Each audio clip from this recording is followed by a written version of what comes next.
Time, canoes have been the ideal mode of transport for hundreds of residents of Mbita in Homa Bay County. The residents prefer to bypass the only makeshift bridge constructed in the early 80s to connect to Rusinga Island from the mainland of Mbita. But this has since changed after the official opening of a new bridge known as the Mbita Causeway. KTN News' Abby Agina has just returned from Homa Bay County and now brings us part one of the story on the changing fortunes of the people of Homa Bay.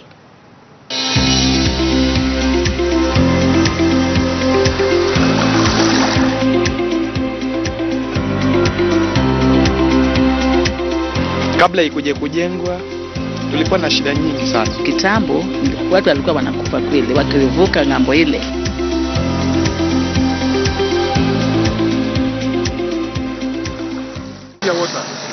Under a devolved system of governance, Kenya has achieved key milestones from building critical projects, all geared towards improving the lives of its citizens and lowering the cost of living. The latest project funded by the national government to a tune of 816 million shillings is the Mbita Bridge. The bridge, which was officially opened by President Uhuru Kenyatta, has been billed as a game changer for trade and tourism. Lakini sisi maendeleo tutaendelea na kwani kwa namna gani bwana? The Mbita Bridge will not only ease transportation of goods, it is also expected to open up more business opportunities for residents who had been locked out from the mainland. Tunasikia poa sana. Wakati wa mvua tulikuwa na shida kupita maji na pikipiki. Hata watu walikuwa wanatembea, walikuwa na shida sana. Kitambo samaki hazikuwa na movement juu pale ilikuwa imeblock. Sasa hii it's open in that samaki ya Mfangano zinaweza kukutana na hii side nyingine ya Luanda. So there's that movement of samaki. Ilikuwa na shida nyingi za usafiri, kupitisha ile ngambo nyingine, wasafiri ilikuwa tatizo hata kuja huku Rusinga ukitoka maeneo ya Mbita, lakini kwa sasa imekuwa kitu kizuri. This bridge is bringing in a lot of good tidings in that the lake now is safe. It's free, water can be able to pass, vessels can be able to pass. Trade now between the different bays is going to be enhanced, and now the bridge is available for people who are now crossing over between Mbita Point and Rusinga Island. Tourism is also among one of the biggest beneficiaries of the area, thanks to the construction of the bridge. We used to have problems in getting guests to come through this way because one of the major issues of the road is bad. So businesses should be too low, and I can say that from that time that the roads have been done, at least we have experienced good development. Hapa itakuwa kama Japan. Juu naona hata street lights zitakuwa, watalii watakuwa, kila mtu, that movement itakuwa. Hakuna kulala, ukilala ni sauri yako. Rusinga Island is one of the very, very beautiful islands we have in this country. Tourism in Rusinga Island really is a big issue. And of course, tourists and as many people look at issues, they also want to see to it that whatever you're doing is environmentally friendly. So we expect that we are going to realize a lot of tourism in that area. And we also expect that maybe people are going to take up the challenge and put up a lot of developments and resorts in the island.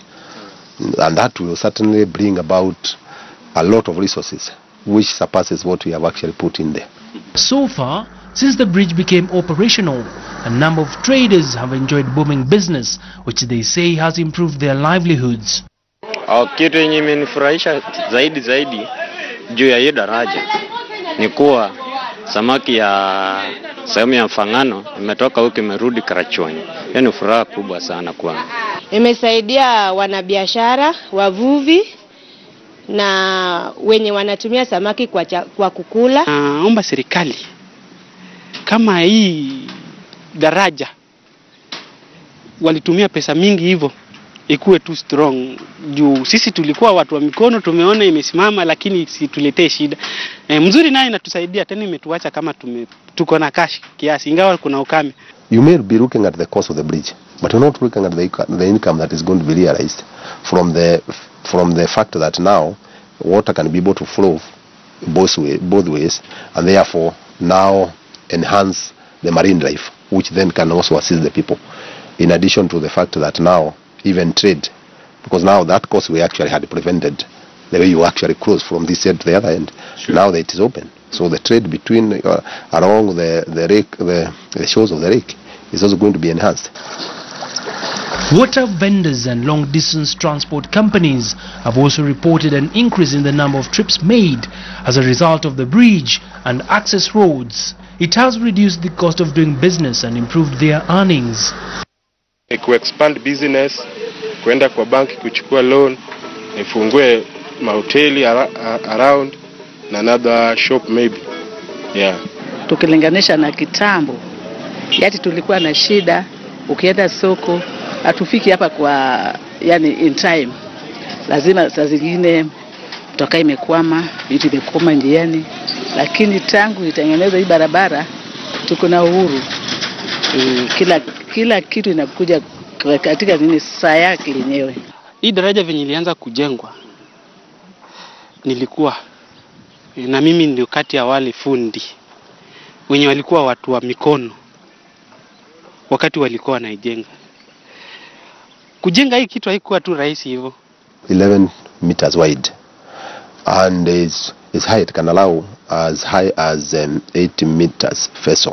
The clearance from the water is 8 meters, so meaning it can be able to clear to allow many vessels to actually pass it. So it's a major bridge. Ningependa pia kuhimiza watu wa Mbita na pamoja na Rusinga pamoja na wakaaji tukuje kuitunza, ni yetu.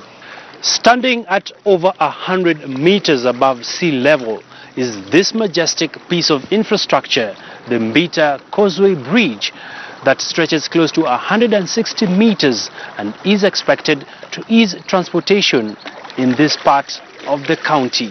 The workmanship on the bridge has been termed as world-class as it involved complex engineering at a waterway.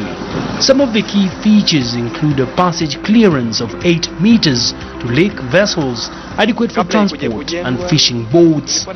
With fishing being the mainstay of residents of Mbita, the social-economic benefits derived from the bridge are a welcome relief.